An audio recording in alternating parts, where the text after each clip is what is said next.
Good morning, and welcome to the Thanksgiving weekend edition of the Morning Bagel. I'm your host, Dr. Marc Allan Feldman, Libertarian candidate for president. Share the bagel news with you this morning. It's a great weekend. My kids are in town. I'm wearing my new Ohio State sweatshirt in honor of their 42-13 win over Michigan. Uh, Always makes it a great day all around. Going over the news today, even a quick glance shows many issues of individual liberty, freedom and power, identity politics, all the things I love to talk about. Um, First note on the news, another tragic shooting.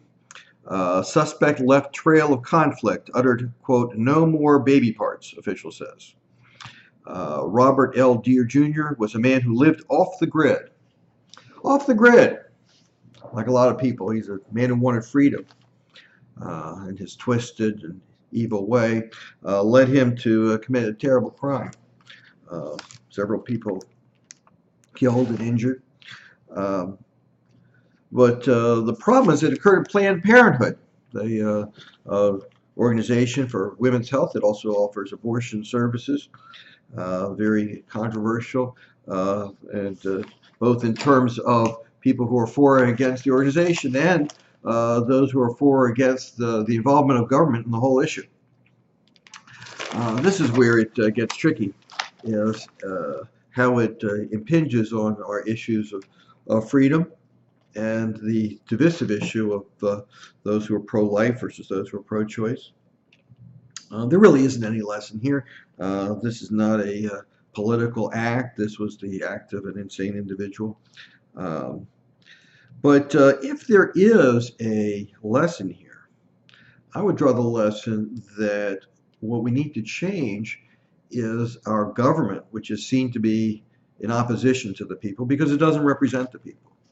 So it makes it easier to fall into this paradigm of citizens against the government, citizens against the establishment, citizens taking the law in their own hands because they feel that the legal system is not on our side, because our government is not on our side. And we see this over and over again. It continues on page 21 with President Obama ringing in.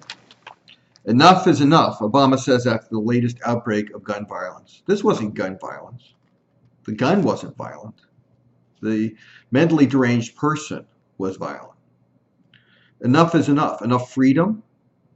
Is that it? Do we need a police state? Because that's the only way you'll stop the risk of crazy people. There's the use of fear with this idea that we can eliminate risk by giving government more power when it's just not true.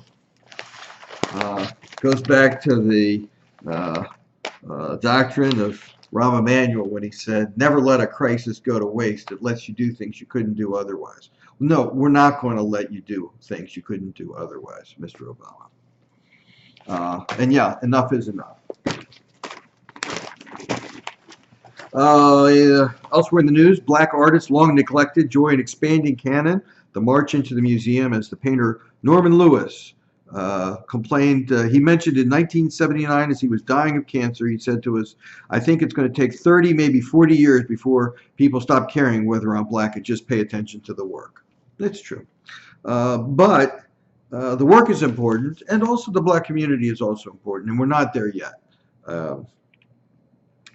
We need to recognize that diversity doesn't divide us. Diversity is what unites us. And again, they talk about ISIS, the ones I refer to as the al-Baghdadi cult, because they're not Islamic. They're no more Islamic than the Jim Jones cult was Christian. This is a cult. It's a power grab. It's this fellow al-Baghdadi who's decided that he and his followers believe he's supposed to be master of the world by having control over all the Muslims in the world, by installing himself as caliph. He is not going to have success in the Islamic community, and he's not going to have success in the world. But that's not what the way that the New York Times is seeing it. It calls it an extremist group, extends its power and brand of violence to a colony insert, as if they really were representing Islam, as if they really were a state, but they're not. This is not an extremist group. This is a cult. A cult is not part of Islam. It's setting itself in opposition to Islam. That's the definition of a cult. It's a small new pseudo sect that puts itself in opposition to the mainstream. So it goes on talking about the growing influence of Islam, of the quote Islamic State or this cult over individuals in Libya. But it never mentions al-Baghdadi. It never mentions the fact that he has put himself as the supposed caliph, the leader of all Muslims.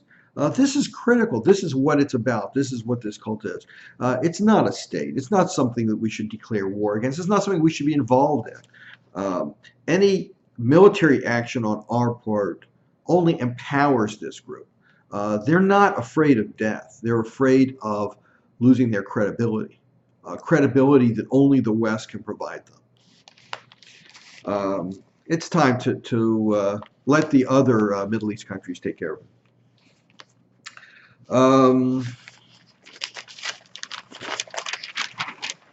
Also in the news,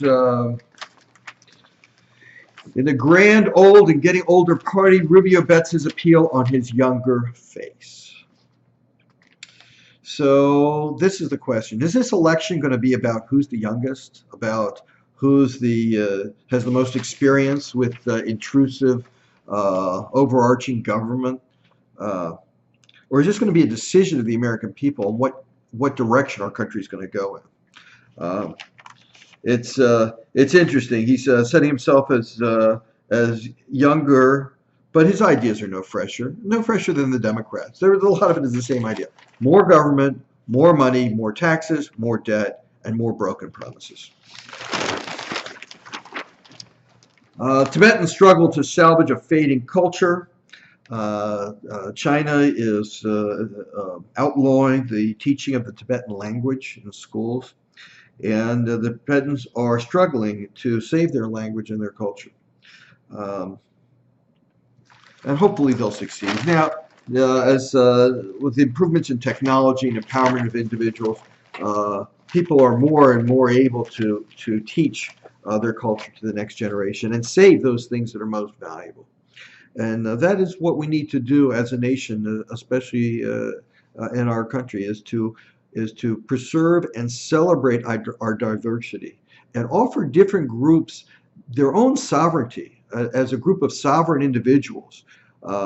Let people who are pro-choice spread their message by touching hearts and minds, similar to those who are pro-life. Spread your message by touching hearts and minds, not by the use of government force or government guns. We need to let government do back what it's supposed to do, which is to protect this country and our rights as individuals and as members of the groups that we choose. Hope this leads to more freedom in the coming week. Thank you for joining us and have a great week.